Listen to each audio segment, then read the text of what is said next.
We've received all your comments on Facebook, your emails, your tweets, and even your Snapchat videos.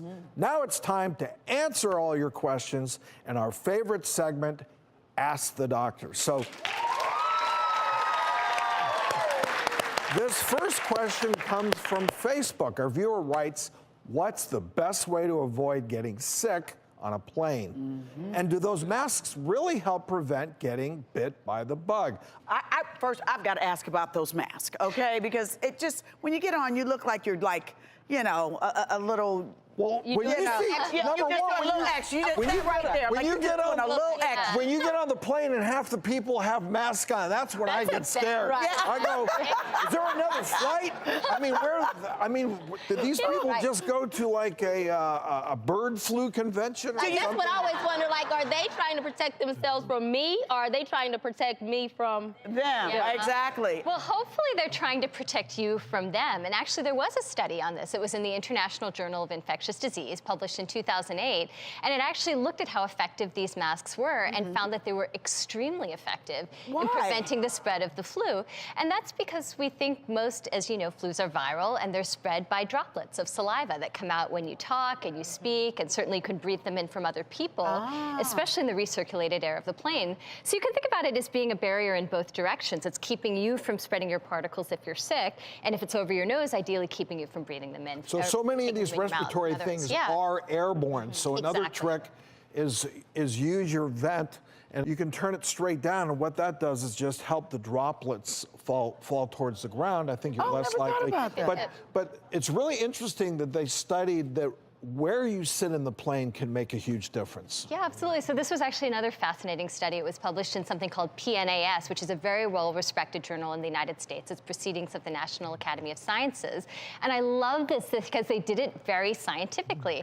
They actually had researchers take 5 round-trip flights between Atlanta and the West Coast, 4 of which were during flu season, and they measured the amount of interactions people had, whether they sat in the aisle seat, the middle seat, or the window seat.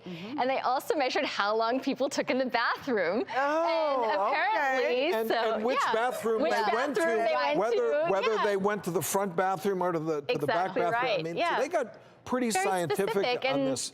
Then they did a huge algorithm in a computer and looked at who got up the most, who spent the most time in the bathroom, and the statistics were really interesting. So they were that 80% of aisle seat occupants got up, 62% of middle seat, and 43% of window seat.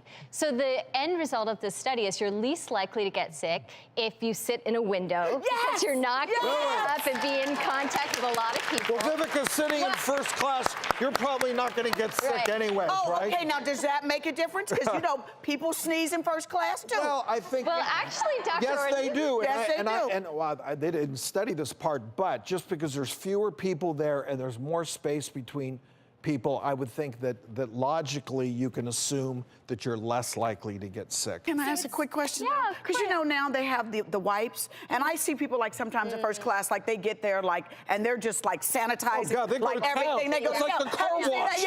It's like getting your car detailed. I'm like, can you do mine too? I know. Got an extra wipe to spare? But does that make a difference? So to be completely honest, I am that crazy lady. Oh, and so I will tell you.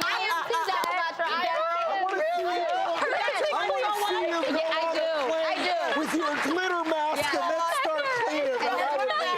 Mask and then start wiping. Exactly. I would pay to see that. But so that actually for me started because I read another completely horrifying story or study that was published a few years ago, not about viruses and getting the flu, but about bacteria that lives on planes. And just to summarize, they found that horrifying strains of staph and E. coli live up to 72 hours on the seat back pocket in front of you, the tray table, and then the side arms.